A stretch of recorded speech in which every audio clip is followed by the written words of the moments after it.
कहते हैं, पराया पाप जो जाने उसे इंसान कहते हैं, पराया पाप जो जाने उसे इंसान कहते हैं। मिल बांट के खाओ तो इंसान हो, और नहीं तो जानवर ही समझना। जानवर ही एक टुकड़ा रोटी मिल जाए तो उसको ले जा करके दूर खाएगा, कुत्ता खिला के नहीं खाएगा, गुर्राएगा। और आपको परमात्मा ने दिया है तो अपने खून पसीने की कमाई में से कुछ भगवान की कथा में भी लगा दो तो इंसानियत है। सुखदेव जी महाराज ने उत्तर दिया। नहीं तो काय के इंसान, मिर्ची क्या जो तीखी नहीं, और शक्कर क्या जो मीठी नहीं, और इंसान क्या जिसमें इंसानियत नहीं। इससे अच्छा तो पशु बन जाते तो बढ़िया। और भगवान अगले जन्म में पशु ही बनाएगा कि मैंने मनुष्य का शरीर दिया कि जा तू इस शरीर को सार्थक कर ले, किसी के काम आकर के, परोपकार करके, भगवान नाम लेकर के, हाँ गरीबों की सहायता करके, लेकिन तूने इसका उपयोग नहीं किया, हाँ इसलिए तुझको मैं फिर आगे के जन्म में ये शरीर नहीं दूंगा। इसलिए इस शरीर को सार्थक बनाने के लिए तुम किसी के काम आ जाओ। आज राजा जनक ने सुखदेव जी महाराज को अधिकार दे दिया, भागवत के अधिकारी। व्यास जी ने नहीं दिया है, सुखदेव जी महाराज को राजा जनक ने, गुरु ने दिया है। और हमको भी हमारे गुरु ने भागवत सुनाने का अधिकार दिया है। गुरु ही हमको उस तक पहुंचाता है, ऊंचाइयों तक ले जाता है। बोलो गुरुदेव भगवान की। इस प्रकार से भागवत की रचना हुई और सुखदेव जी महाराज को भागवत सुनाने का अधिकार दिया। और यही कथा सुखदेव जी महाराज ने राजा परीक्षित को सुनाई थी। सोनकादि ऋषि कहने लगे कि परीक्षित जी के जन्म की कथा सुनाए। तो आइए आपको परीक्षित जी के जन्म की कथा सुनाते हैं। एक बार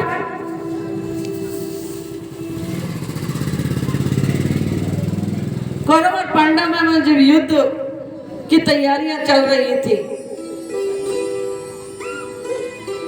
तो कुरुक्षेत्र में, तो इस युद्ध के क्षेत्र में दुर्योधन की जंगा को भीम ने तोड़ दिया था। भीम ने तोड़ दिया था तो वो दुर्योधन पड़ा पड़ा रो रहा था।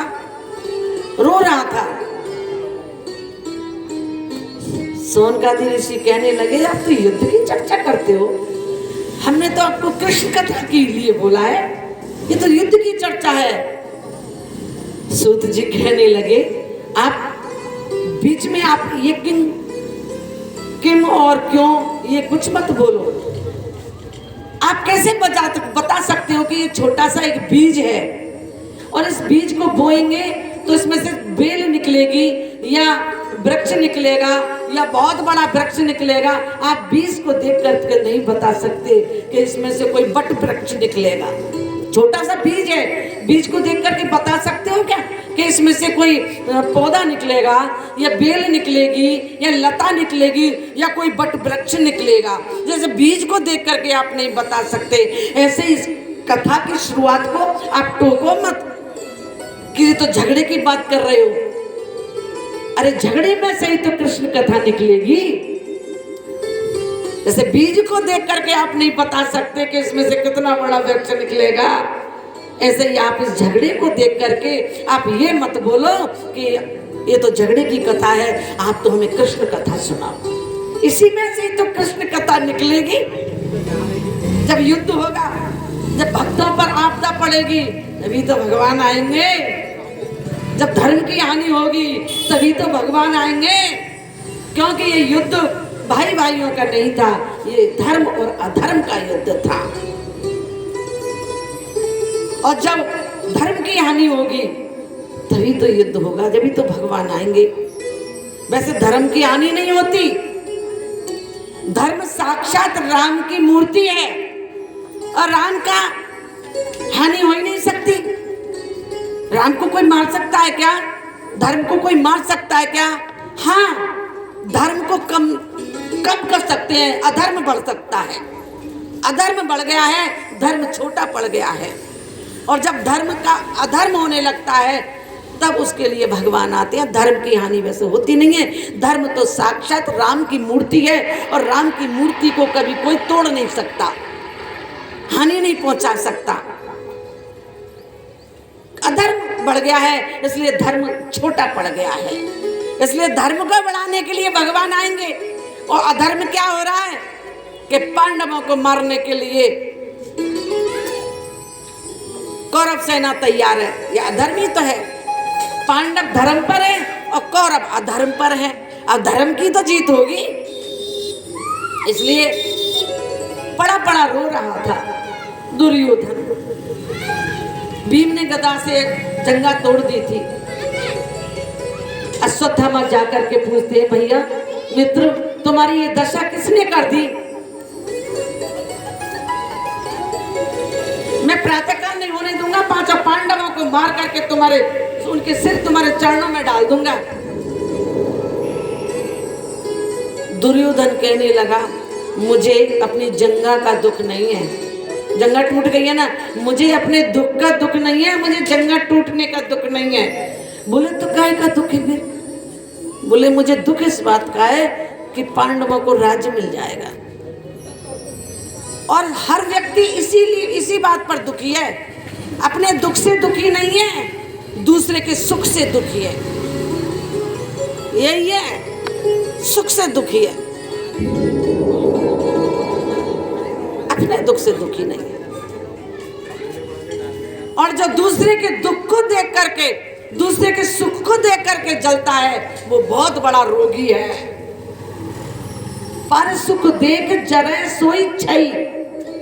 जो दूसरे के सुख को देख करके जलता है उसका क्षय माने क्षय हो जाता है, नाश हो जाता है मानस रोगों में। इसलिए दूसरे के सुख को देख करके मत जलो। और दुर्योधन में यही अवगुण है। उनके सुख को देख करके जल रहा है कि इनको राज्य हो जाएगा, अपनी जंगा का नहीं है। आज अश्वत्थामा पांचों पांडवों को मारने के लिए चल दिया। लेकिन उस समय पांचों पांडव सोए हुए थे और भगवान कृष्ण रक्षा कर रहे थे। रक्षा। और वास्तव में जो भगवान का भगत होता है ना, वो पांव पसार के सोता है। भगवान को जब अपनी डोरी सौंप देता है, ग्रस्त की, अपने ग्रस्त की डोरी जब परमात्मा को सौंप देता है, कन्हैया को सौंप देता है, वो पांव फैला के सोता है, निर्भीक, निडर। मुझसे को तो नींद ही नहीं आती, बिल्कुल नहीं आती। अरे छोड़ दो अपने ग्रस्त की गाड़ी, परमात्मा को लगाम लो। कृष्ण सारथी थे कि नहीं अर्जुन के? और जिसका सारथी अर्जुन है, जिसने गृहस्थ की गाड़ी की लगाम कन्हैया को दे दी, वो पांव फैला के सोएगा। जिम्मेदारी कृष्ण की है। वैसे भी कुंती ने अपने पांचों पुत्रों को कृष्ण को सौंप दिया था युद्ध से पहले कि कृष्ण, ये पांचों पुत्रों को, अपने परिवार को मैं तुम्हारे सुपुर्द करती हूँ धरोहर के रूप में। और जो धरोहर के रूप में रख दिया है तो धरोहर तो वापस करनी पड़ेगी। आप भी, ये कहने का मतलब, आप भी अपने गृहस्थ की गाड़ी परमात्मा को सौंप दो। धरोहर के रूप में अपना सुरक्षित लौटा देंगे। पहले ही सौंप दिया।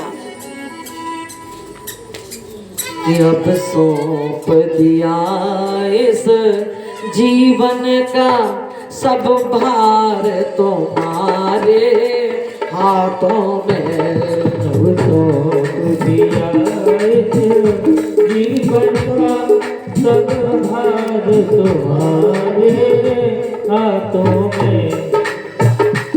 अब सौंप दिया इस जीवन का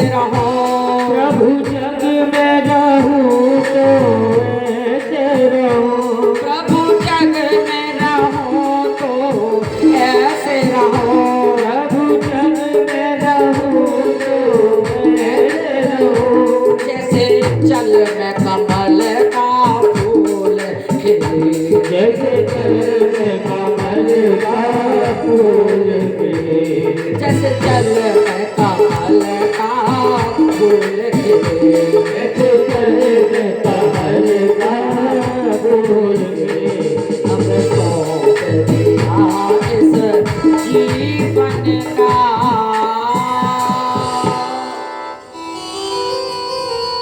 इस जीवन की डोरी भगवान को सौंप दो। कुंती ने सौंप दी अपने बच्चों को तो सुरक्षित है। हमने अपने हाथ में ले रखी है कि मैं हूं करने वाला, मैं हूं करने वाली, और जहां पर मैं तो भगवान कहे चल तू ही कर ले, कहो मैया अब तू ही कर ले। तुम एक बार उसको सौंपो तो सही। इस शरीर की गाड़ी भगवान को सौंप के तो देखो, आपको बिल्कुल सुरक्षित रखेंगे। इस कीचड़ में, संसार रूपी कीचड़ में भी आप फूल की तरह खिलते रहोगे। संसार तो कीचड़ है, कीचड़ में फूल की तरह खिलते रहोगे। अगर आपने परमात्मा को अपने शरीर रूपी गाड़ी सौंप दी तो खिलते रहोगे। तो आज रात को पांचों पांडव सोए हुए थे, भगवान कृष्ण को बचाने थे वो। भगवान ने अर्जुन से कहा, अर्जुन चलो गंगा जी स्नान करने जाते हैं। तुरंत अर्जुन खड़े हो गए। ये नहीं कहा कि अभी रात्रि में नहीं, सुबह चले जाएंगे। रात्रि को उठाया तो रात्रि को ही उठ गए। बस इसी बात पर भगवान कृष्ण प्रसन्न हो गए, खुश हो गए। क्यों? कि एक बार की आज्ञा से। और वो कहते हैं कृष्ण कि वो ही मेरा प्रिय है और वो ही मेरा सेवक है जो मेरी आज्ञा को मानता है। कि मम सेवक प्रिय तम मम सोई, मम अनुशासन माने कोई। हरे राम राम राम हरे हरे। मम सेवक प्रिय तम मम सोए, मम अनुशासन माने जो। वो ही मेरा प्रियतम है और वो ही मेरा सेवक है जो मेरी आज्ञा को मानता है। और वास्तव में जैसे आपके घर में आपके बच्चे आपकी माँ आज्ञा मानते हैं तो वो आपका प्यारा है कि नहीं? हाँ? वो आपका सेवक है कि नहीं? और पांडव आज्ञा मानते थे, कौरव के बच्चे मानते ही नहीं थे, इसलिए वो प्रिय थे, सेवक थे, तो उनकी रक्षा की। आप भी आज्ञा में रहो ना, भगवान की आज्ञा में। जो आपको वेद आपको आज्ञा करें उसका पालन करो ना, भगवान आपकी रक्षा करेंगे। जब आप ही नहीं मानते भगवान की तो आपको भगवान कैसे मान लेंगे? कहना हमारी तो भगवान सुनते ही नहीं। अरे सुनेगा, तुम सुनते हो क्या भगवान की? अब यहाँ कौन कथा सुन रहा है भगवान की? पर तुम्हारी कहाँ सुन लेंगे भगवान, जब तुम भगवान की कथा ही नहीं सुनते, भगवान के चरित्र ही नहीं सुनते, भगवान की चर्चा सुनना पसंद नहीं करते, तो तुम्हारी भगवान कैसे सुनना पसंद करेंगे? तुम भी जब पुकारोगे ना, हे प्रभु बचाओ, बोले पढ़ा रहे, पढ़ा रहे। तूने सुनी चर्चा मेरी? तूने मेरा चरित्र सुना? तूने नहीं सुना तो मैं भी नहीं सुनता, पढ़ा रहे। तो महाराज पांचों पांडवों को वहां से हटा दिया। अर्जुन तुरंत खड़े हो गए और क्या कहने लगे कि जहां ले चलोगे वहीं में चलूंगा।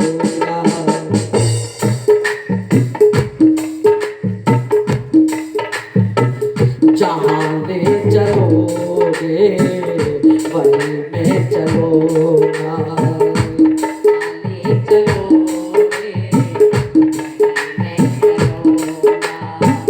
जहां नाथ रखोगे, जहां नाथ रखोगे वहीं में रहूंगा। जहां ले चलोगे प्रभु वहीं में चलूंगा। जहां ले चलोगे प्रभु वहीं में चलूंगा। दयानाथ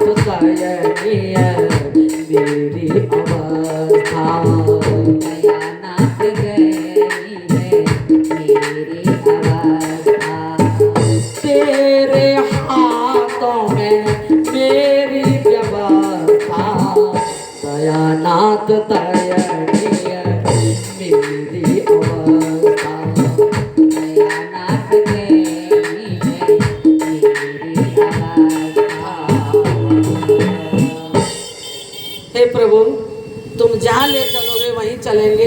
जो परमात्मा के अधीन होता है ना, जैसे छोटा बालक मैया पर अधीन होता है, और जहाँ पे मैया जाती है ना वहीं पीछे पीछे पल्ले पकड़ के चलता है ना।